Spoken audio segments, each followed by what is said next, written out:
పిత పుత్ర పవిత్రాత్మ నామమున ఆమేన్. ప్రియ సహోదరి సహోదరులారా, 24వ సామాన్య ఆదివార వాక్య పరిచర్యకి మిమ్మల్ని అందరినీ కూడా ప్రేమతో ఆహ్వానిస్తూ ఉన్నాను. లూకా శుభవార్త 15వ అధ్యాయము 10వ వచనము. అట్లే హృదయ పరివర్తనము చెందు ఒక పాపాత్ముని విషయమై దేవదూతలు సంతోషింతురు అని మీతో చెప్పుచున్నాను.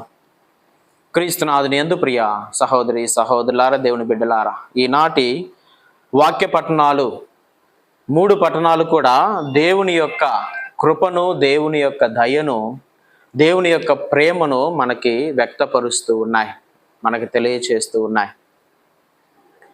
ఆ తండ్రి ఎంతో ప్రేమతోటి తన కుమారునికి ఒక బంగారపు ఉంగరాన్ని బహూకరించాడు. ఆ కుమారుడు ఆ ఉంగరాన్ని ఎంతో ఆనందంగా, సంతోషంగా స్వీకరించి నిత్యము కూడా ఆ ఉంగరాన్ని చూస్తూ ఆనందపడుతూ ఉండేవాడు. తన తండ్రి ప్రేమకు గుర్తుగా ఉన్నటువంటి ఆ ఉంగరాన్ని ఎంతో ప్రేమగా కాపాడుకుంటూ చూసుకుంటూ ఉండేవాడు. కానీ ఒకరోజు అనుకోకుండా తన యొక్క స్నేహితులతోటి ఆటాడుకుంటూ ఉన్నటువంటి సమయంలో తనకు తెలియకుండానే ఆ ఉంగరము ఆ పొలంలో పడిపోయింది.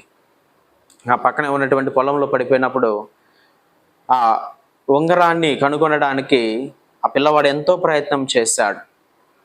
ఎంత ప్రయత్నం చేసినా కూడా ఆ ఉంగరము అతడికి దొరకలా. సాయంత్రానికి ఇంటికి వచ్చాడు, దిగాలుగా కూర్చొని బాధపడుతూ ఉన్నాడు.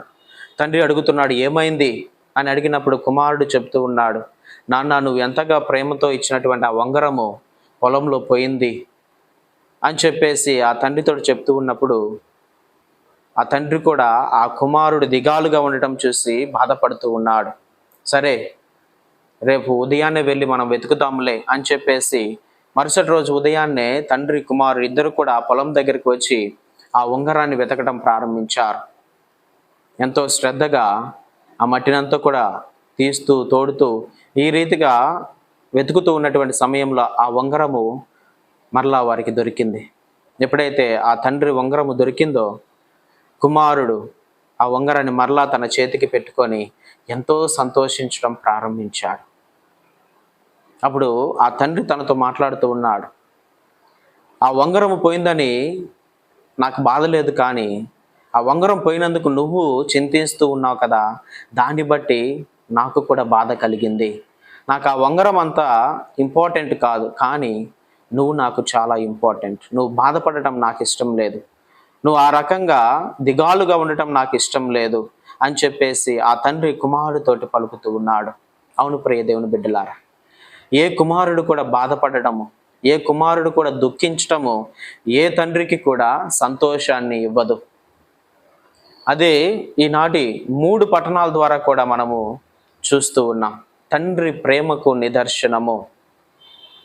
తండ్రి ఎంతగా ప్రేమ కలిగి ఉంటాడు, ఎంత దయామయుడు అనేటువంటి సత్యాన్ని ఈనాటి పట్టణంలో మనం చూస్తున్నాం. ప్రియదేవుని మొదటి పట్టణంలో మనం చూసినట్లయితే నిర్గమకాండంలో మనం చూస్తూ ఉన్నాం, ఇజ్రాయెల్ ప్రజలందరూ కూడా దేవునికి విరుద్ధంగా పాపం చేసి ఒక పోత దూడను వాళ్ళు తయారు చేసుకొని ఆ దూడకి వాళ్ళు బలులు అర్పించి అదే దేవుడు వాళ్ళని ఆ ఐగుప్తు బానిసత్వం నుంచి నడిపించుకొని వచ్చినటువంటి దేవుడు ఈయనయే అని చెప్పేసి ఆ పోత దూడకి వాళ్ళు ఆరాధనలు చేయటం ప్రారంభించారు.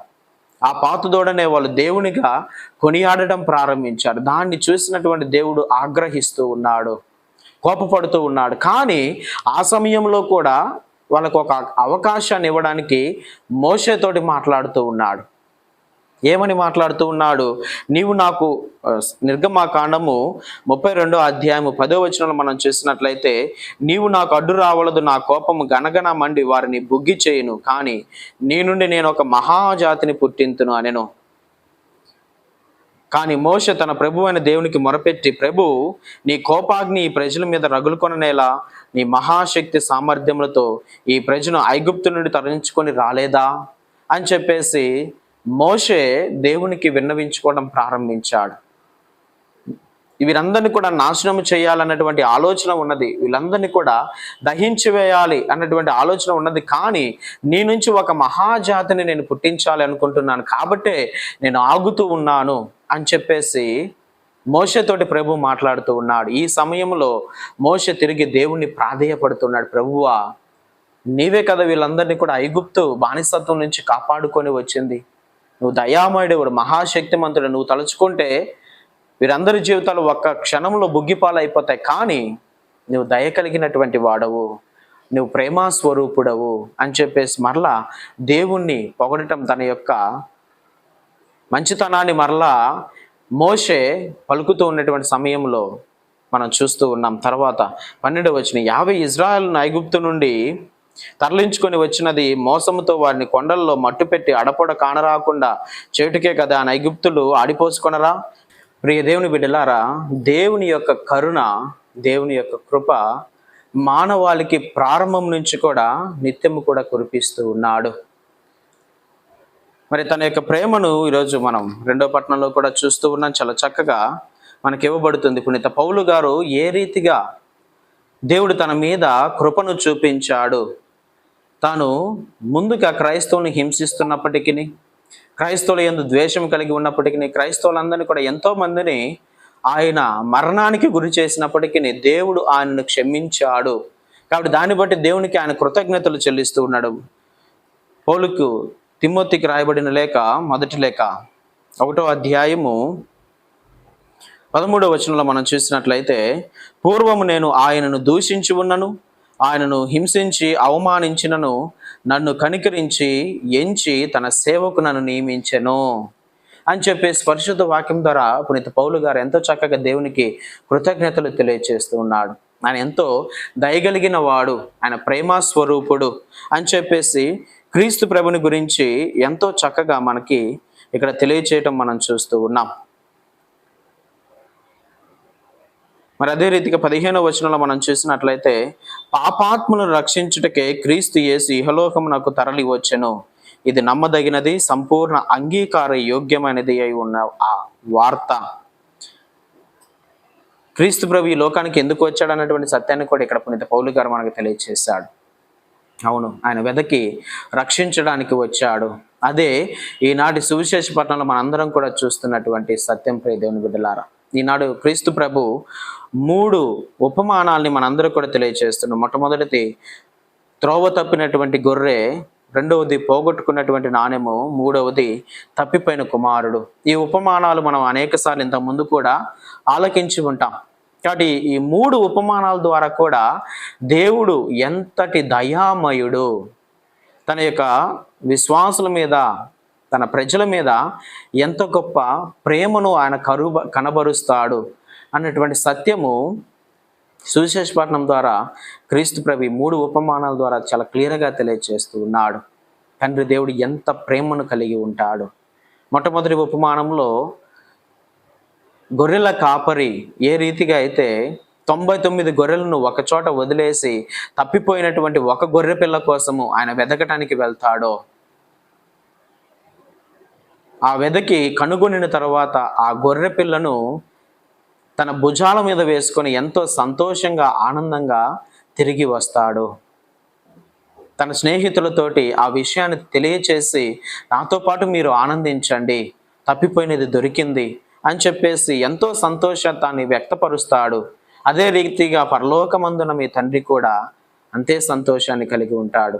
మరి అదే రీతిగా ఒక స్త్రీ తన దగ్గర ఉన్నటువంటి నాణ్యాలలో ఒక నాణ్యం పోగొట్టుకున్నట్లయితే ఆ ఇంటినంతా కూడా శుభ్రపరిచి మరి ఆ నాణ్యము దొరికేంత వరకు కూడా తాను వెతుకుతుంది.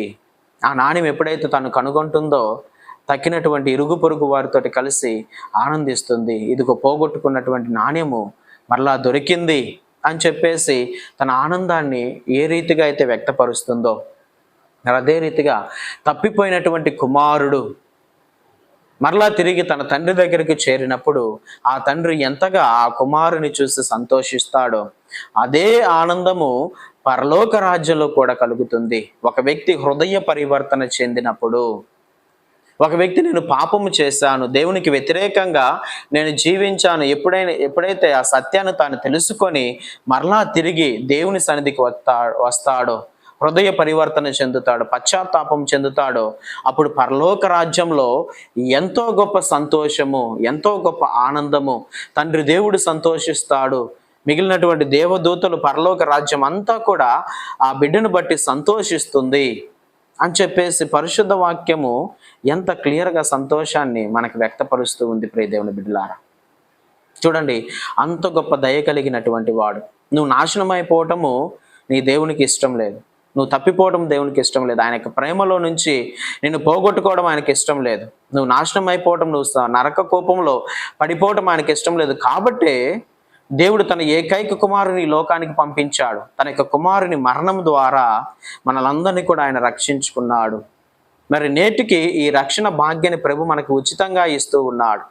ఈ ఉచితమైనటువంటి బహుమానాన్ని ప్రభు ప్రతి ఒక్కరికి కూడా అది స్వేచ్ఛగా అందిస్తూ ఉన్నాడు. కానీ ఈ ఉచితమైనటువంటి బహుమానాన్ని పొందుకోవాలంటే హృదయ పరివర్తన అనేది కావాలి, శ్రేష్టమైనటువంటి నిర్మలమైనటువంటి జీవితం అనేది కావాలి. అప్పుడే మనము ఈ పరలోక రాజ్యానికి వారసులం అవుతాం, ఈ పరలోక రాజ్యంలో ప్రవేశించడానికి యోగ్యులమవుతాం ప్రియ దేవుని బిడ్డలారా. మరి క్రీస్తు ప్రభు చెప్పినటువంటి ఈ 3 ఉపమానాల్లో మనం ఒక విషయాన్ని గ్రహించగలగాలి. ఏమిటి ఆ విషయం అంటే, మొదటి 2 ఉపమానాలు, త్రోవ తప్పినటువంటి గొర్రె. ఆ గొర్రెకి అంతగా తెలివి ఉండదు కాబట్టి అంతగా ఆలోచన విచక్షణ జ్ఞానం అనేది ఉండదు, మనుషుల్లాగా అది ఆలోచించదు. కాబట్టి కొన్నిసార్లు అది మార్గం తప్పుతూ ఉంటుంది. ఎక్కడైనా మంచి ఆహారం దొరికిందంటే ఆ ఆహారం కోసము అది వెళ్ళడానికి ప్రయత్నం చేస్తుంటుంది. మిగిలినటువంటి మంద ఎటు వెళ్తుందో అది గ్రహించదు, అది తన యొక్క ఆహారం కోసం అది వెళ్తూ ఉంటుంది. కాబట్టి ఇక్కడ దానికోసం వెళ్ళాల్సినటువంటి వ్యక్తి ఎవరు? ఆ కాపరి వెళ్ళాలి. కాబట్టి కాపరి వెళ్ళి దాన్ని వెదకి రక్షించుకొని తనతో పాటు తీసుకొని వస్తాడు. మరి 2వ ఉపమానంలో పోగొట్టుకున్నటువంటి నాణ్యము, ఇది ఒక వస్తువు, అంటే దాంట్లో జీవం అనేది ఉండదు. కనీసం గొర్రె జీవం కలిగింది కాబట్టి అటు ఇటు కదులుతుంది, తనంతట తానుగా పక్కకు వెళ్ళిపోతుంది. కానీ ఇక్కడ నాణ్యం అనేది దానంతట అది పోలేదు, ఆ వ్యక్తి దాన్ని పోగొట్టుకుంటూ ఉంటారు. ఏ వ్యక్తి అయితే దాన్ని హోల్డ్ చేస్తూ ఉంటారో ఆ వ్యక్తి ఆ యొక్క వస్తువుని పోగొట్టుకుంటారు. కాబట్టి దాన్ని వెతికి దానికి తెలుసుకోవాల్సినటువంటి బాధ్యత ఎవరి మీద ఉన్నది? ఎవరైతే ఆ వస్తువుని పోగొట్టుకున్నారో ఆ వ్యక్తి మీద ఆ బాధ్యత ఉంటుంది. ఎందుకంటే తానే దాన్ని పోగొట్టుకుంటున్నారు కాబట్టి దాన్ని వెతికి మరలా దాన్ని దక్కించుకునేటువంటి, కాబట్టి అది ఎక్కడైతే పడిపోతుందో అది అక్కడే ఉంటుంది, అది ఎక్కడికి ఇంకా కదలదు. కానీ దాన్ని వెదకి దాన్ని మనం సంపాదించుకోవాలి. కాబట్టి అది జీవం లేనటువంటిది కాబట్టి కొన్నిసార్లు పోగొట్టుకున్నది దొరకడం చాలా సులభమే. కానీ 3వ ఉపమానంలో ప్రభు చెప్పినటువంటి ఉపమానము తప్పిపోయినటువంటి కుమారుడు. ఈ తప్పిపోయిన కుమారుడు ఒక సజీవమైనటువంటి వ్యక్తి, అదే రీతిగా స్వేచ్ఛ కలిగినటువంటి వ్యక్తి, జ్ఞానము కలిగినటువంటి వ్యక్తి, విచక్షణ తెలిసినటువంటి వ్యక్తి. కాబట్టి తాను ఏమనుకుంటున్నాడో, ఏమి చేయాలనుకుంటున్నాడో, ఎలాగ చేయాలనుకుంటున్నాడో సమస్తము కూడా తన మీద ఆధారపడి ఉన్నది.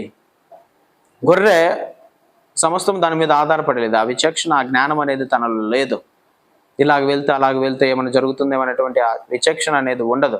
కానీ మనిషిలో ఇటువంటి విచక్షణ జ్ఞానాన్ని దేవుడు ఉంచాడు, స్వేచ్ఛగా ఉండేటువంటి జ్ఞానాన్ని. ఒక రోబోట్ లాగా దేవుడు మనిషిని సృష్టించలా. ఈరోజు మన రోబోట్లు చూస్తూ ఉన్నాం, మనం ఏ కమాండ్ ఇస్తే ఆ కమాండ్ ప్రకారం చేస్తుంది. నువ్వు పలానా పని చేయంటే పలానా పని చేస్తుంది, పలానా దానికి దాన్ని వినియోగించుకోవచ్చు. అది మనం కంప్యూటర్లో, ఆ సిస్టంలో ఏ రీతిగా అయితే మనం దాన్ని ఆపరేట్ చేయాలని చెప్పేసి అనుకుంటాం, ఆ రీతిగా దాన్ని మనం ఆపరేట్ చేస్తూ ఉండవచ్చు. కానీ మనిషిని దేవుడు ఒక రోబోట్ లాగా సృష్టించలేదు. విచక్షణ జ్ఞానాన్ని, స్వేచ్ఛని మనిషికి దేవుడు ఇచ్చాడు.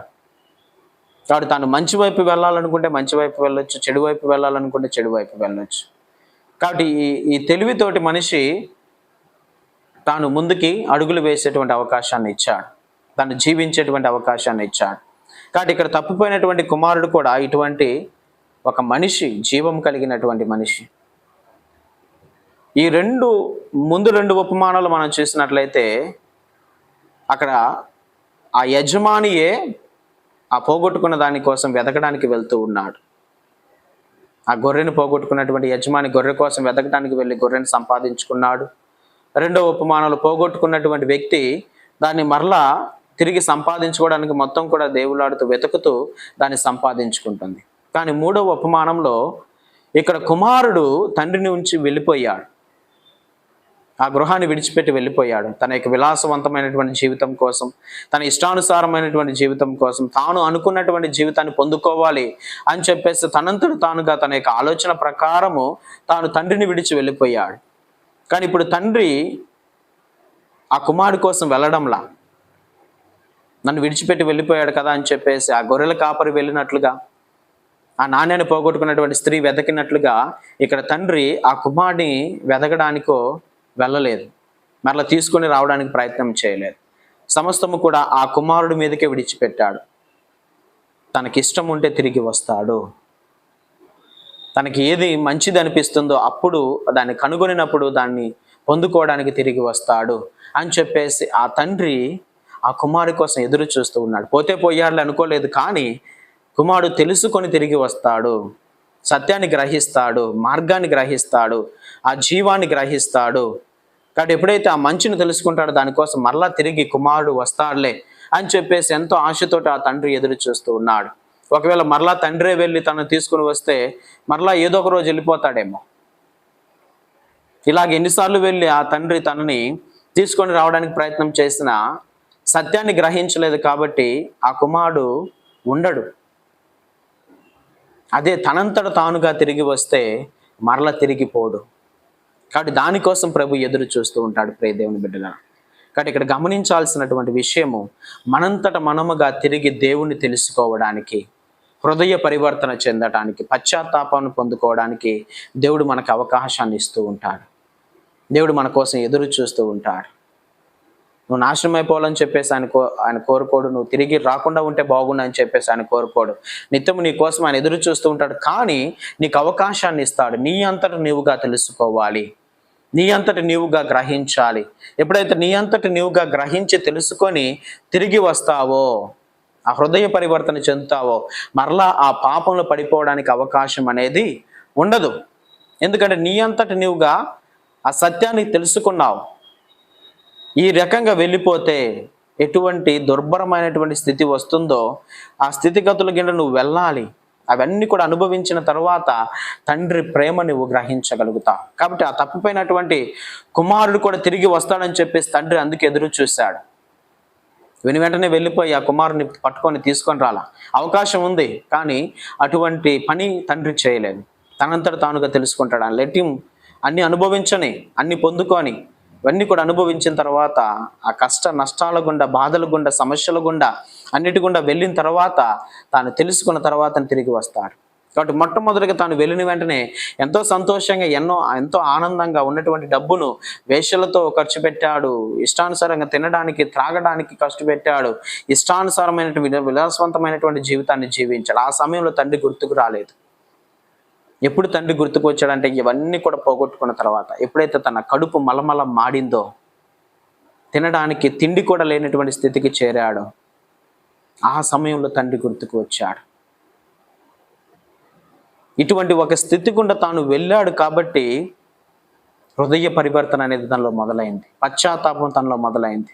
కాబట్టి పరలోకం వైపు చూస్తూ అంటూ ఉన్నాడు, నేను పరలోకమునకును నీకును పాపం చేసి ఉన్నాను అన్నటువంటి ఒక కనువిప్పు అనేది తనలో కలిగింది.